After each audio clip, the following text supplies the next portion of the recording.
Tu déjà senti brisé de l'intérieur, comme si tu menais une guerre que personne ne voit. Tu souris en public, mais dans ton cœur, c'est un champ de bataille. Personne ne remarque ton épuisement, ni les cris silencieux qui résonnent chaque nuit dans ton âme. Peut-être que tu te crois faible, peut-être même que tu penses que Dieu t'a oublié. Mais si je te disais que cette souffrance cachée est le lieu exact où commence la guérison divine la plus puissante, ce que tu vas découvrir dans cette vidéo n'est pas un simple message religieux, c'est un appel, un chemin vers la guérison de l'âme, là où les blessures spirituelles, les douleurs invisibles et le combat intérieur rencontrent la lumière de Dieu. Nous allons ensemble explorer comment le Saint-Esprit agit dans le secret, console l'esprit brisé et restaure ce cœur blessé que même toi tu ne comprends plus. Tu n'es pas fou, tu es en transformation. Et attention, beaucoup regardent nos vidéos sans s'abonner. Si tu es tombé ici, ce n'est pas un hasard. Alors abonne-toi maintenant, active la cloche et reste jusqu'à la fin, car ce que tu vas entendre pourrait bien être la clé de ta libération intérieure. Une révélation spirituelle que tu n'as jamais entendue ailleurs. Ce n'est pas une vidéo de plus, c'est un rendez-vous divin. Il existe un combat dont on parle peu, car il se déroule dans les profondeurs silencieuses de l'âme. Ce n'est pas une bataille que l'on voit à l'œil nu, ni que l'on entend dans le tumulte du monde. C'est un combat intérieur, parfois si intense qu'il déchire le cœur en silence. L'apôtre Paul a crié ce conflit dans Romains 7,19. Car je ne fais pas le bien que je veux, et je fais le mal que je ne veux pas. Voilà le portrait brut d'une guerre que chaque croyant affronte un jour, celle contre sa propre chair, ses pensées sombres, ses impulsions blessées. Ce combat spirituel ne se gagne pas par la force humaine, mais par l'abandon au divin. Quand l'esprit est brisé, quand les douleurs invisibles se multiplient, alors commence la vraie guérison.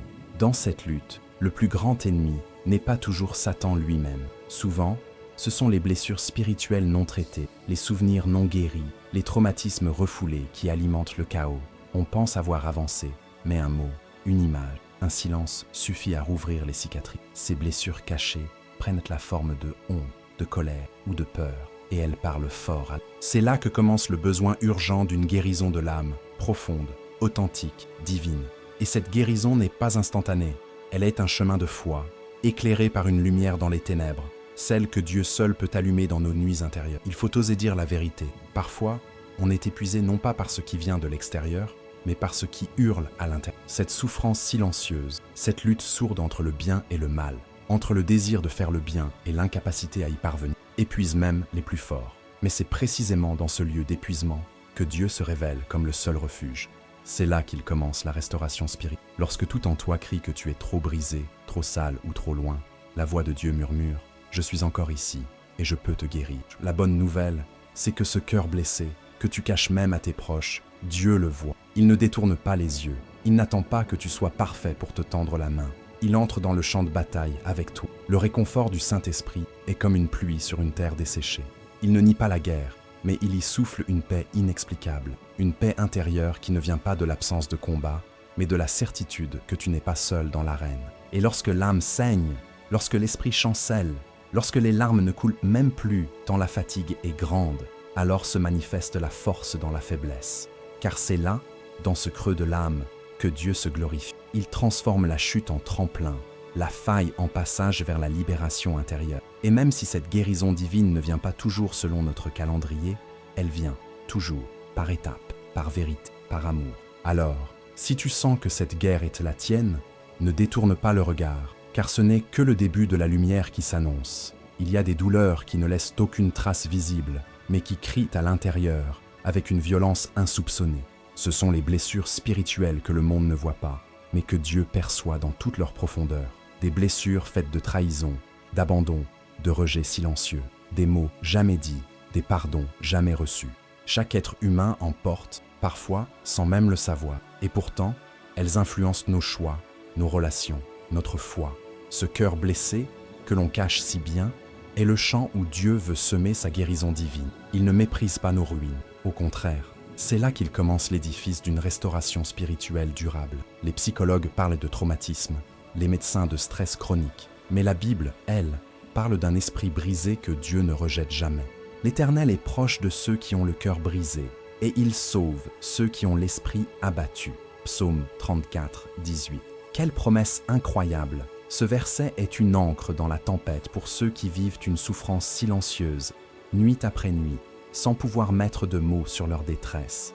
Dans ce lieu d'ombre, là où l'âme se replie sur elle-même, une lumière dans les ténèbres peut surgir, la voix de Dieu, douce mais puissante, qui appelle à sortir du silence, à ne plus avoir honte de sa douleur. Mais pourquoi avons-nous tant de mal à reconnaître nos douleurs invisibles? Peut-être parce que nous avons appris à jouer un rôle, celui du fort, du croyant inébranlable, du chrétien toujours victorieux. Pourtant, ce masque pèse lourd, il empêche la guérison de l'âme. Dieu n'a jamais demandé qu'on lui prouve notre solidité. Il demande qu'on lui montre nos faiblesses, nos fêlures, nos blessures cachées. C'est là, et seulement là, que le réconfort du Saint-Esprit devient réel, palpable, non dans la perfection feinte, mais dans la sincérité nue d'un cœur qui se rend. Alors, il faut apprendre à parler, à Dieu d'abord, puis, quand il nous fortifie, à d'autres. Il n'y a pas de honte à dire « j'ai mal », même en étant croyant. Le combat intérieur ne signifie pas que tu es faible, il signifie que tu vis. Et vivre, c'est aussi apprendre à guérir. Tu peux commencer avec une prière simple. « Seigneur, montre-moi d'où vient cette douleur que je traîne. » Car parfois, le mal est si ancien qu'on ne sait plus d'où il vient. Mais Dieu sait, et il est prêt à plonger dans les profondeurs avec toi pour ramener à la surface ce qui doit être guéri. N'oublie pas que Dieu guérit ce que tu n'oses même pas nommer. Il ne s'effraie pas de tes larmes, ni de tes secrets. Il est le seul capable de faire de ta souffrance silencieuse une source de compassion pour ce que tu vis aujourd'hui dans le secret de ton cœur pourra demain devenir un témoignage de libération intérieure. Le chemin est long, mais chaque pas dans la lumière est une victoire contre les ténèbres. Et c'est là, précisément, que commence notre prochain chapitre. Dans le tumulte de l'âme, deux voix se disputent notre attention. L'une murmure la grâce, l'autre hurle la honte. L'une élève, l'autre écrase. Il s'agit du combat spirituel le plus subtil, mais aussi le plus destructeur, celui entre la voix de Dieu et la voix de l'accusateur. Ce dernier connaît nos failles.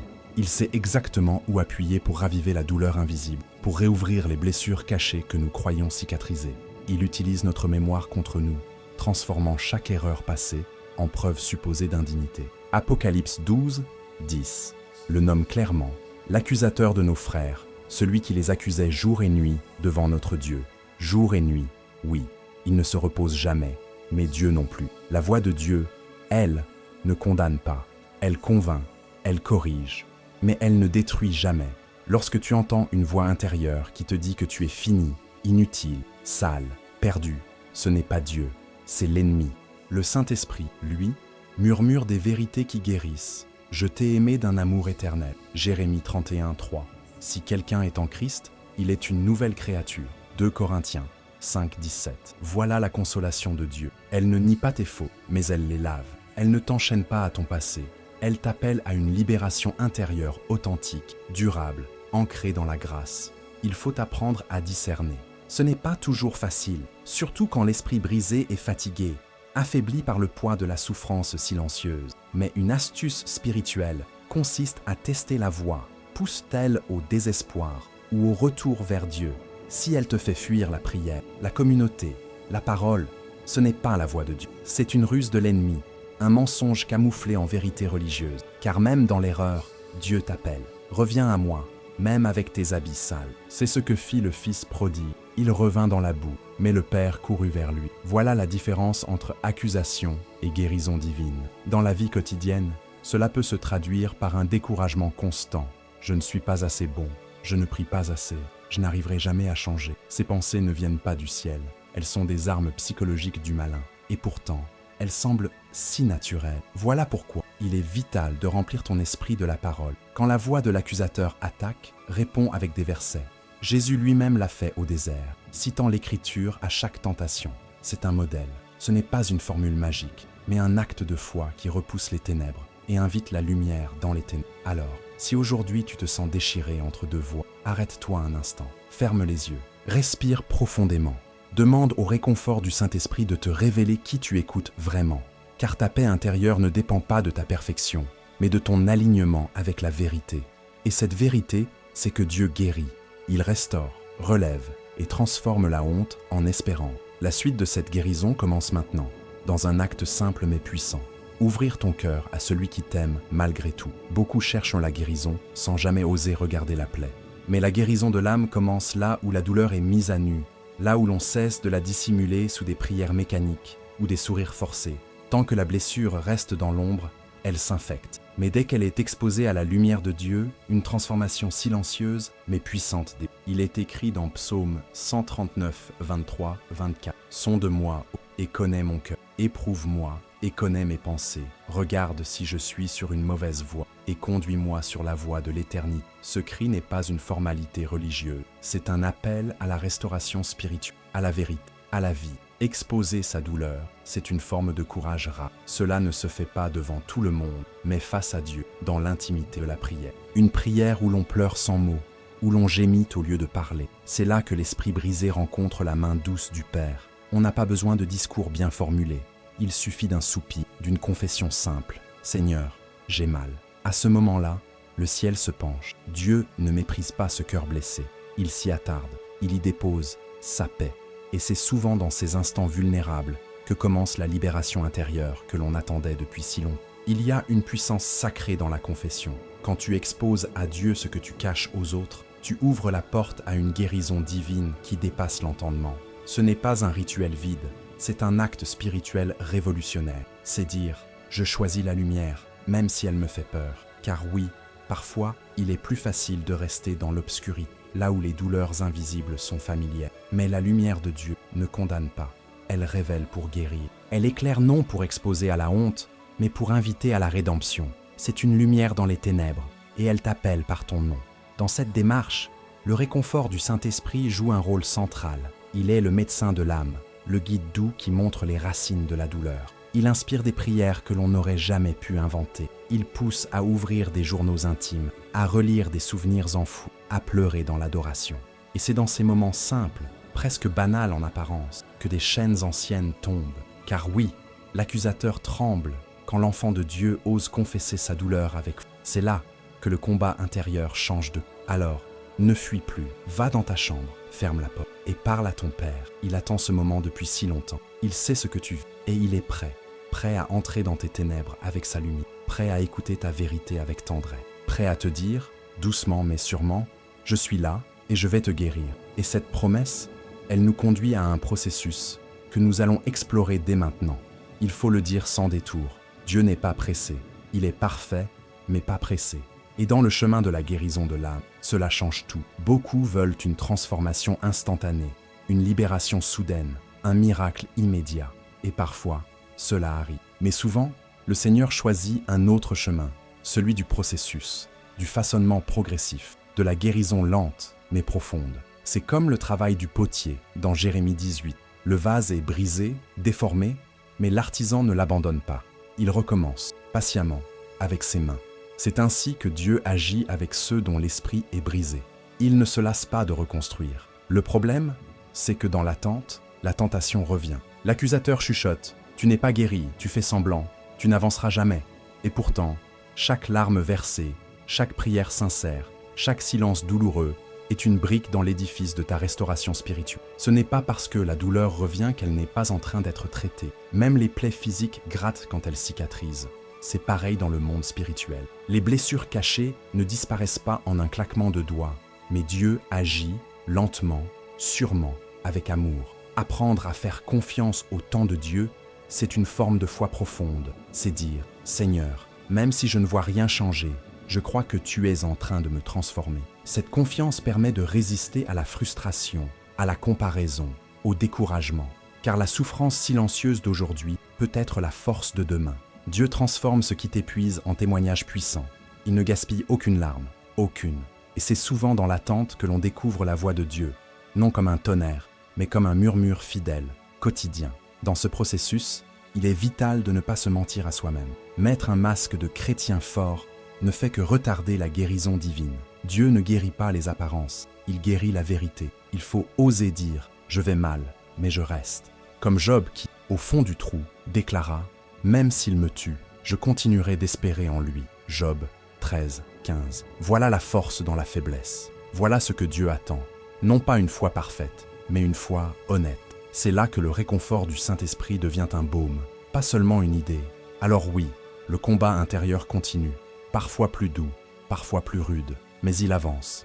Et chaque pas est une victoire, même si personne ne le voit, surtout si personne ne le voit. Car Dieu voit, il célèbre ta persévérance secrète, Il honore ton endurance dans le silence. Et cette victoire invisible prépare le terrain pour une révélation encore plus puissante, incarnée par la présence d'un guide que peu connaissent vraiment, le consolateur. Il y a une dimension de la foi chrétienne que beaucoup sous-estiment, voire oublient, la puissance douce et révolutionnaire du Saint-Esprit. Il n'est pas un simple souffle mystique ou une force abstraite. Il est le consolateur promis par Jésus, le véritable médecin de l'âme, celui qui connaît les moindres recoins du cœur humain et qui sait exactement comment panser les blessures cachées.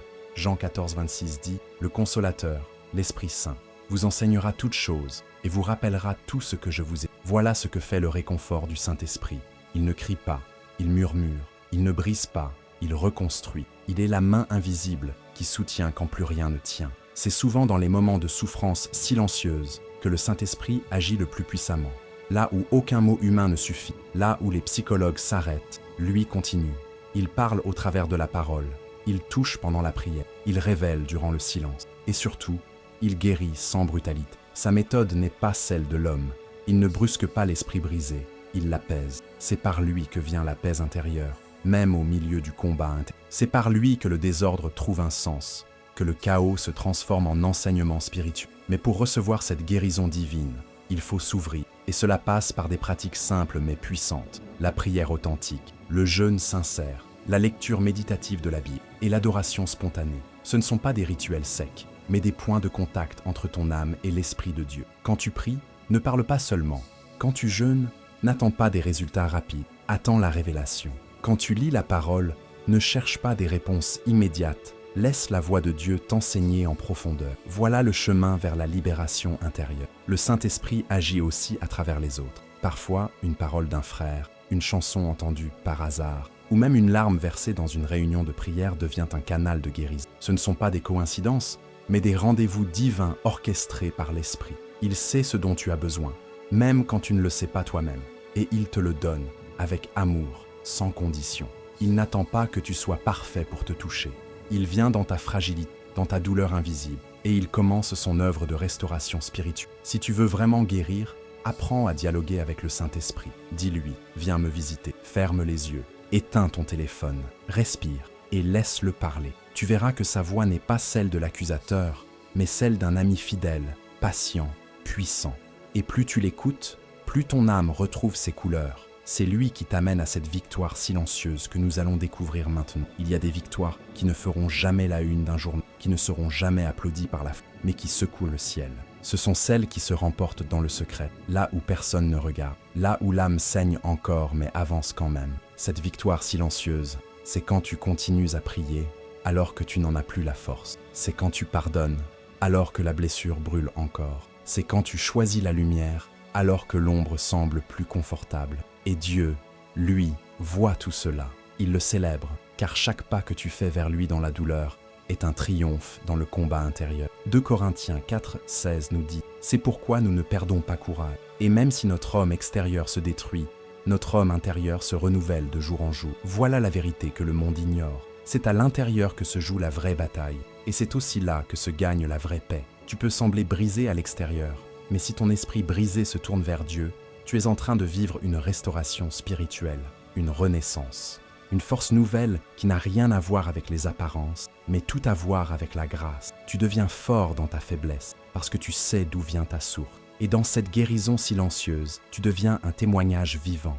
Tu n'as même pas besoin de parler. Ton regard change, ta présence apaise, ta foi devient palpable. Tu es passé par les douleurs invisibles, par les blessures spirituelles, par le feu et les larmes.